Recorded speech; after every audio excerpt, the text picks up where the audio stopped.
So the central part of the hagadah, really the part that elaborates the actual story of Mitzrayim, not just the stylistic introduction, the 4 different types of sons, the different rabbanim discussed it all night long, but really the part that iterates and elaborates the story of Yetzias Mitzrayim is known as the Tzei Lamad section. And the section quotes 4 psukim from Parshas Kisava, the section known popularly as Arami Ovid Avi. These are 4 psukim.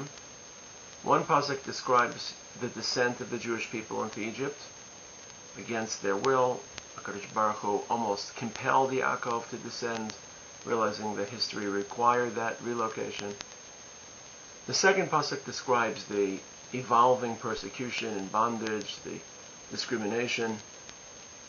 The third pasuk describes the davening, V'anitzak al Hashem, V'yishma Hashem es koleinu, and HaKadosh Baruch Hu remembering the covenant with the Avos.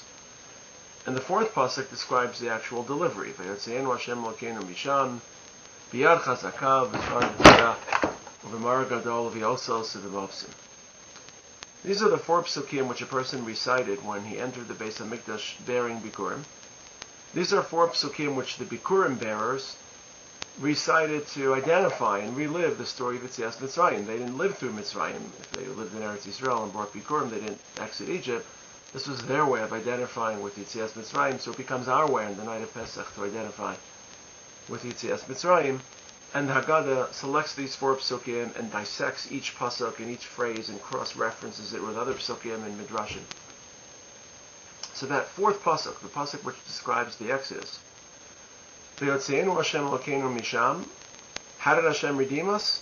5 modifiers. Yad chazakah, a strong hand. Zra netuya, an outstretched hand.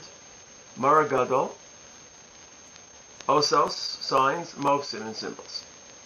So the Haggadah selects the first phrase, Yad Chazaka. Now we would think Yad Chazaka means Hashem's strong, powerful, omnipotent force. But the author of the Haggadah associates Yad Chazaka with something entirely different, with a particular plague. Which plague? Which Makkah? The Makkah of Dever.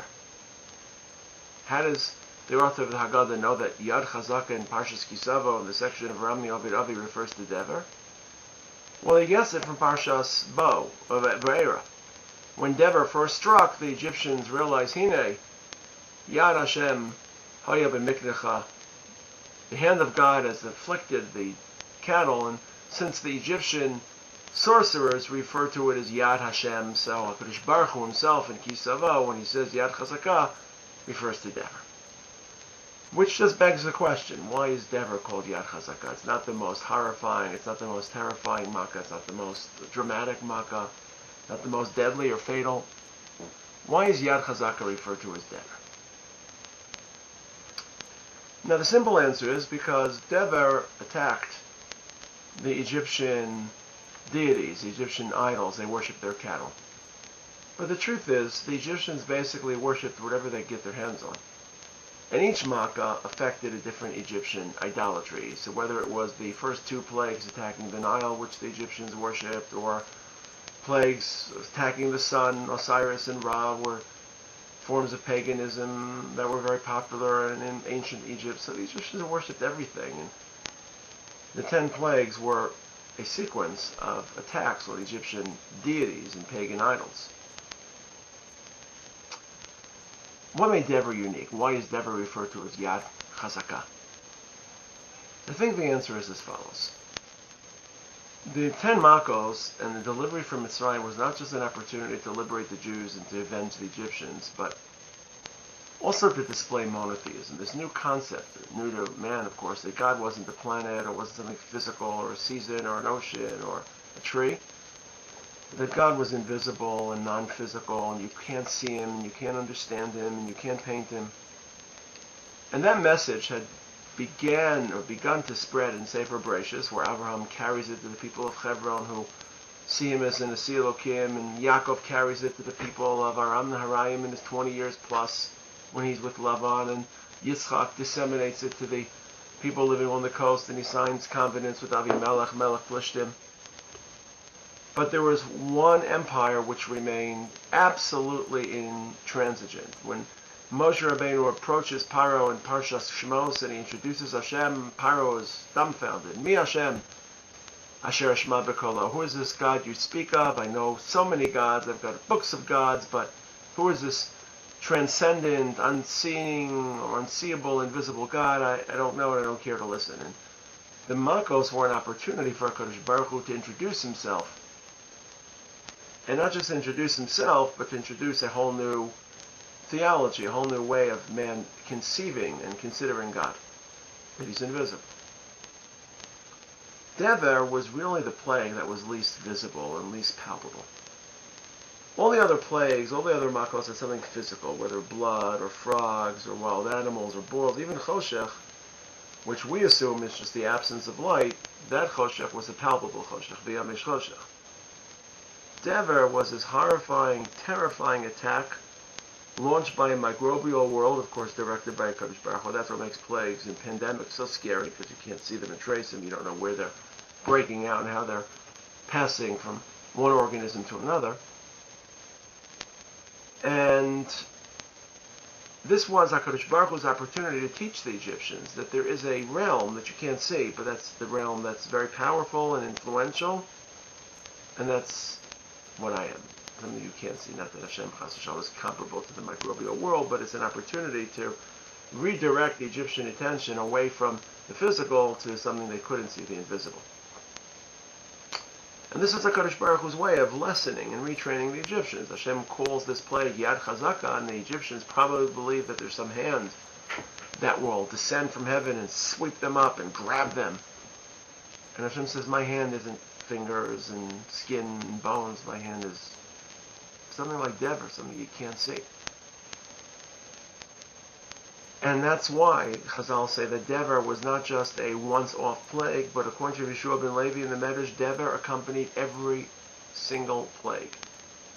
When Choshech occurred, Dever was the sideshow or the backdrop. Makas Bechoros accompanied by Dever. Because Dever was a fundamental part of this theological lesson that God is not visible.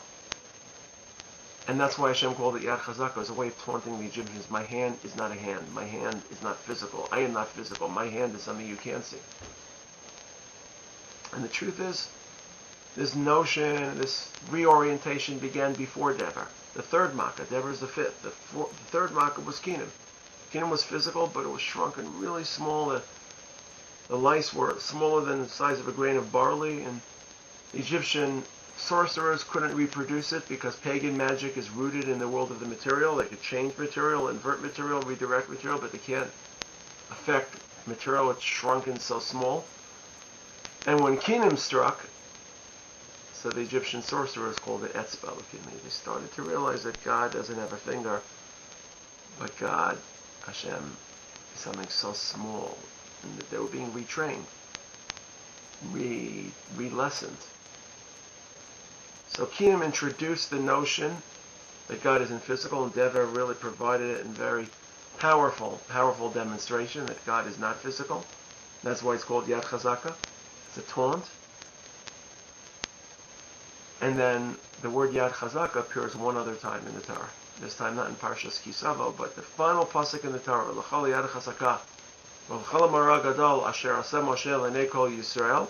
Here Chazal interpret Yad Chazakah, not Yad Chazakah in Kisava, which is interpreted as Dever, but Yad Chazakah in Bezos HaBracha. Chazal in the Sifri read this as a reference to Makas Bechoros. What do Dever and Makas Bechoros have in common? Death through invisible forces. First, the Egyptian agricultural and commercial sector was realigned based on the widespread pandemic affecting the cattle, something you couldn't see. Yad Chazakah, Yad Hashem. And then, of course, the Egyptian political hierarchy and, of course, their very lives were shattered through death, again through something you couldn't see, and again referred to as Yad Chazakah or Yad Hashem. So the term Yad Chazakah doesn't just mean Hashem is powerful, but it means that HaKadosh Baruch Hu was teaching Egyptians that I don't have a hand. And all the Makos taught them such, but the two which taught it to them and most prominently were Dever and Makas Bechoros, which is why Yad Chazakah in Kisava refers to Dever, as the hagadah interprets. And Yad Chazakah in Bezos HaBracha refers to Makas Bechoros.